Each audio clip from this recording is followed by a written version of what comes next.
بسم اللہ الرحمن الرحیم۔ آپ تمام دوستوں کو روہیل وائس چینل میں دل کی گہرائیوں سے خوش آمدید اور خلوص بھرا سلام۔ پیشن گوئیوں کے سفر میں تیسرا ایپیسوڈ ملاحظہ کیجیے۔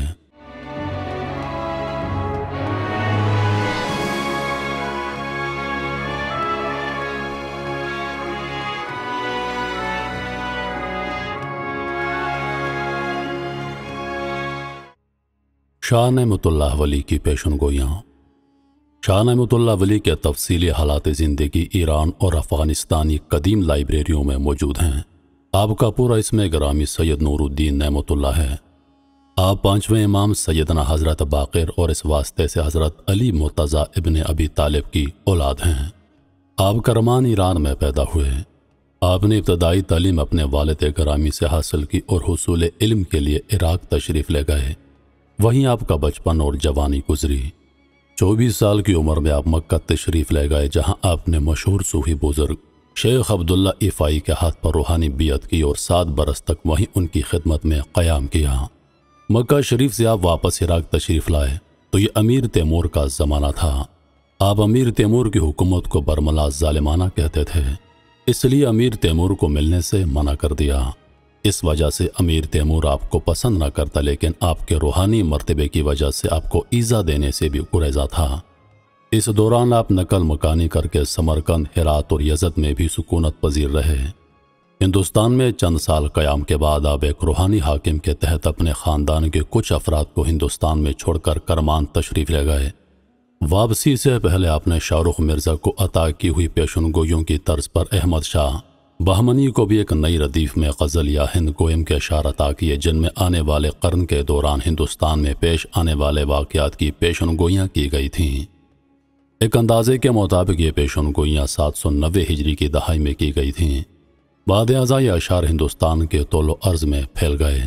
ان کی پیشن گوئیاں یہ ہیں: ایک ڈرانے والا قہر وارد ہوگا اور مسلمانوں کو ان کے جرموں کی سزا کے طور پر اللہ کی طرف سے ایک قاتلانہ حکم صادر ہوگا، اور جب اس قرآن کا آخری دور آئے گا تو زمانے میں شہباز جیسی عرش باری تعالیٰ تک دیکھنے والی تیز نگاہ کے حامل مسلمانوں کے ہاتھوں سے عروج ضائع ہو جائے گا۔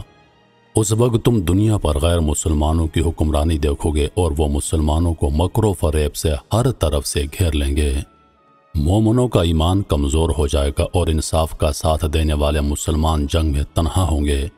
کافر انہیں کثرت سے ایسے فریب دیں گے جیسے کسی کو شکار سے کھانے کے لیے دیا جاتا ہے۔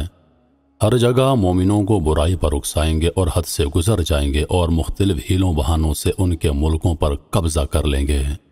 مسلمان ایک ہتھیار بند ہندوؤں جیسی قوم کے ہاتھوں تیغ ہوں گے اور گرتے پڑتے بدحواسی کی حالت میں مقابلے کے لیے اٹھ کھڑے ہوں گے۔ دنیا کی نظروں میں حقیر ٹھکرائے ہوئے بنو سلیمان یعنی قوم افغان اللہ کے خاص فضل و کرم سے باعزت قوموں کی طرح مقابلہ کریں گے اور بے پرواہ ہو کر 100 گنا زیادہ بہادری سے لڑیں گے۔ مسلمانوں کی جائیداد اور جان کافروں کے نزدیک بالکل بے وقت ہو جائے گی۔ وہ بے دھڑک مسلمانوں کے خون کے دریا بے حد و بے حساب بہائیں گے۔ غم و اندوہ کے اس دور میں اللہ تعالیٰ اپنے ایک دوست کو طاقت عطا فرمائے گا۔ یہ شخص صاحب قرآن اور خدا کی طرف سے مامور ہو اور اللہ کی خاص مدد کے ساتھ جہاد کے لیے تلوار میان سے نکال لے گا۔ دشمنوں کی جاریت کی وجہ سے اس بے قراری اور بے چینی کے دور میں رحمت باری مسلمانوں کے حال پر رحم و کرم فرمائے گی۔ اچانک حج کے موقع پر حضرت مہدی کا ظہور ہوگا۔ ان کے ظہور کی خبر فوراً سارے جہان میں بے پناہ شہرت حاصل کرے گی۔ جب دنیا کے سامنے دھتکارے ہوئے لیکن اللہ کی راہ میں آگے بڑھ کر لڑنے والے مجاہدین یہ خوشخبری سنیں گے تو فوراً باب قدر و منزلت خانہ کعبہ پر جمع ہو جائیں گے۔ دریائے ہلمند، کندہار کے پہاڑوں اور بیابان جنگلوں کے دیہاتوں میں رہنے والے مجاہد طاقت پکڑ لیں گے اور اسلام کی حمایت اور مدد کے لیے مومنانہ شان سے جہاں میں پیش قدمی کریں گے۔ جب محرم کا مہینہ آئے گا تو مسلمان متحد ہو کر مقابلے کے اسلحے سے لیس ہو جائیں گے اور جہادی عزم سے لڑنے والے اپنی جان نیاز کرنے کے لیے جارحانہ قدم اٹھائیں گے۔ دین سے محبت رکھنے والا ایک شخص کفار کے خلاف ہر طرح کے محاذ جنگ میں علم جہاد بلند کرے گا اور اس کی بے مثل ہتھیار سے کافر جہنم کا ایندھن بنیں گے۔ یہ غزوہ 6 سال تک انسانیت کے لیے بدقسمتی کی گہری تاریک غار کی طرح ہوگی۔ تو جان لے کہ اس وقت اللہ کی راہ میں بڑھ کر لڑنے والے ہر جگہ جام شہادت نوش کرنے کے لیے موقع تلاش کریں گے۔ ایک مرتبہ خون بہنا شروع ہو گیا تو اتنی شدت سے خون خرابہ ہوگا کہ دریائے اٹک 3 مرتبہ کافروں کے خون سے سرخ اور لبریز ہو جائے گا۔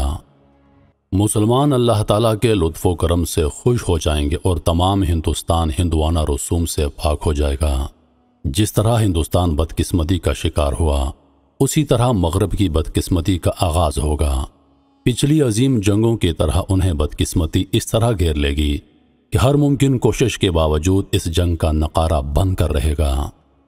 اس جنگ کی ابتدا فرانسیسی قوم کی شدید ناراضگی سے ہوگی اور وہ انگلستان اور اٹلی کو باہمی جنگی معاہدوں میں گھیر لیں گے۔ جرمنی جو پہلی اور دوسری جنگ عظیم کا شکست خوردہ ہے، روس کے ساتھ اتحاد کر کے شریک جنگ ہوگا۔ وہ جہنمی آگ اگلنے والے ہتھیار تیار کر کے میدان جنگ میں آئے گا۔ دین و ایمان کے سارے دشمن مار ڈالے جائیں گے اور اللہ تعالیٰ اپنی رحمتوں کے ساتھ مومنوں پر شان و شوکت اور نوازشوں کی بارش فرمائے گا۔ یہ سزا انہیں قدرت کی طرف سے آئے گی اور انہیں مجرم انسانیت کا خطاب ملے گا۔ اس کے بعد رہبانیت کا تمدن کبھی سر نہ اٹھا سکے گا۔ اس طرح کفر کے مٹ جانے کے بعد مسلمانوں کی بہتری کا دور آئے گا۔ حضرت مہدی علیہ السلام کو عروج حاصل ہوگا اور وہ حقیقی اسلامی حکومت قائم کریں گے۔ اے مومن، اگر تو ان کاموں کو جلد از جلد چاہتا ہے اور اللہ تعالیٰ کی نصرت کا طلبگار ہے تو خدا رب عظیم کے احکامات کی دل و جان سے پیروی کر۔ یہ جو راز میں نے بیان کیے ہیں اور نادر موتی جو میں نے پروئے ہیں، یہ نصرت حق کے طلبگاروں کے لیے غیبی امداد کا کام دے گے۔ اے نعمت، خاموش رہ، اللہ کے پوشیدہ رازوں کو فاش نہ کر۔ جو باتیں میں نے بیان کی ہیں وہ اس زمانے میں پوری ہو کر رہیں گی۔ 642 سے 800 تک، 1434 ہجری تک۔ محترم ناظرین، اگر ان کا اندازہ کیا جائے تو یہ سال 2023، 2024 اور 2025 بنتے ہیں۔ آج کی ویڈیو کا اختتام انہی الفاظ پر کرتے ہیں۔ پیشن گوئیوں کے سفر میں ہمارے ساتھ رہیے۔ اس کے اگلی ایپیسوڈ میں ہم دنیا کی کچھ مزید پیشن گوئیوں سے پردہ اٹھائیں گے۔